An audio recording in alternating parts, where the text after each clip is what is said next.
Hello everyone, Kyle here from Wide Awake PH, and in today's episode, we'll be talking about these coffees coming from one of my personal favorite coffee roasters in the world, April Coffee, coming out of Copenhagen, Denmark.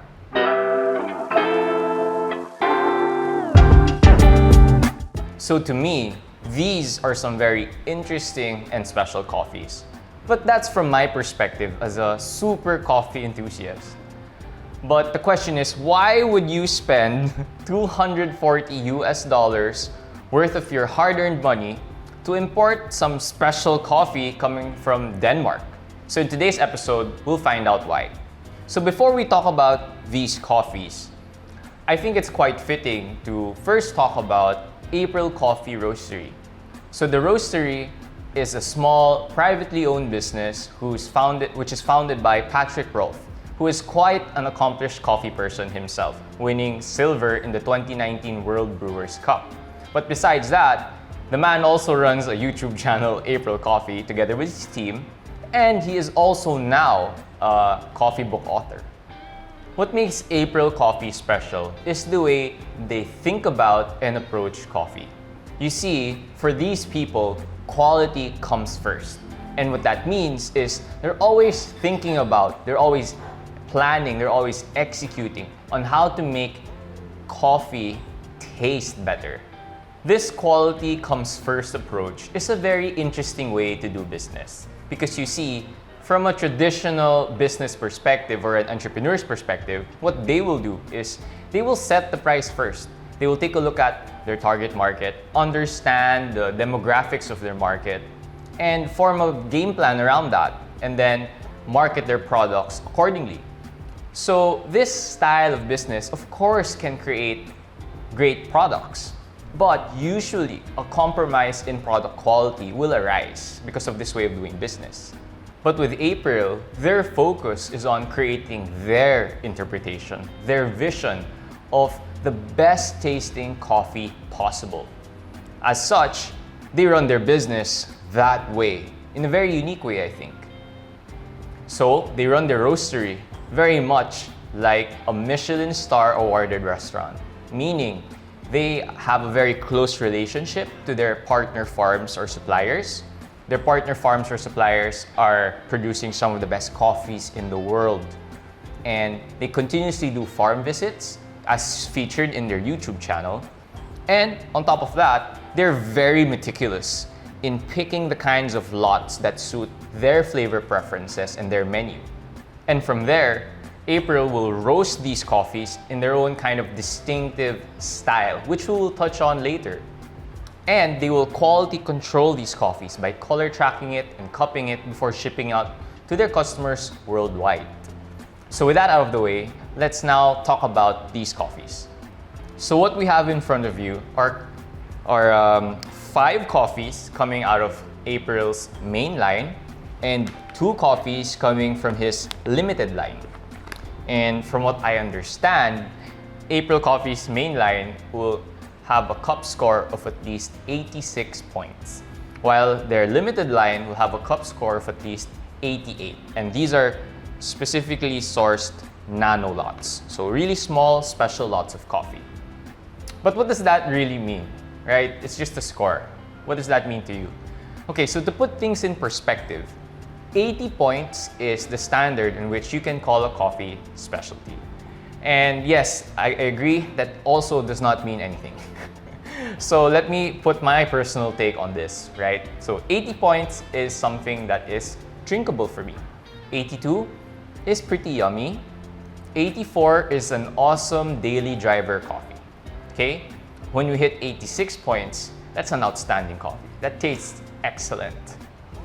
And then when we hit 88, that's an exceptional coffee, right?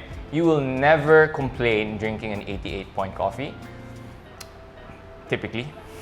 And then when you hit 90 points and above, that is some mind-blowing, crazy, delicious coffee that will change your perspective maybe on coffee's taste or on how a coffee can taste. So now that we know this, we have an understanding that if these coffees are cupping at least 86 points, then we have some really special, very tasty coffees. Okay, so the reason why I bought so many bags of coffee from April is because I wanted to understand their idea or their vision of what a great tasting cup of coffee is. And for me to be able to fairly evaluate that, I need to sample a lot of their coffees. So now that I've tried 7 different coffees from their menu, I believe I have a pretty good idea on what their philosophy is behind coffee. And now I can share this experience with you. So I think April's focus when it comes to curating their lineup of coffees, roasting it, serving it, is they want to be able to serve you a very clear, transparent, flavor-rich kind of coffee. And what do I mean by that? Well, what we have in front of you are a wide variety of coffees coming from 4 different producers with all different varietals and different processing styles. And because they're roasting their coffees in this very light, what people will usually call Nordic roast, we have a very clear and transparent cup profile. And what this means is when you're brewing it, when you're tasting these coffees, you get to clearly identify the coffee's origin story. Appreciating the coffee's origin story means that you can identify and therefore appreciate by taste why does this coffee taste this way based on its spec sheet, where it was grown, right? As in its terroir or its origin, how it was processed, its varietal, and how all these factors have contributed to the final taste in the cup. That's what we mean by being able to identify and appreciate and taste the coffee's origin story. So with April, we can do exactly that. Why? Because they have partner farmers and they have a wide variety of processing styles and varietals for us to appreciate and choose from. So let's take these 3 coffees as an example. So these 3 coffees are all produced by the same farmer. So it's from Volcan Azul based in Costa Rica. And yes, they're coming from the same farm, but they're 3 distinct coffee experiences because they're from different varietals and they're processed a little bit differently, right? So we have an SL28 coffee that's processed naturally. We have an H1 varietal that's processed in a yellow honey anaerobic way. And finally, we have a geisha that's processed natural anaerobic.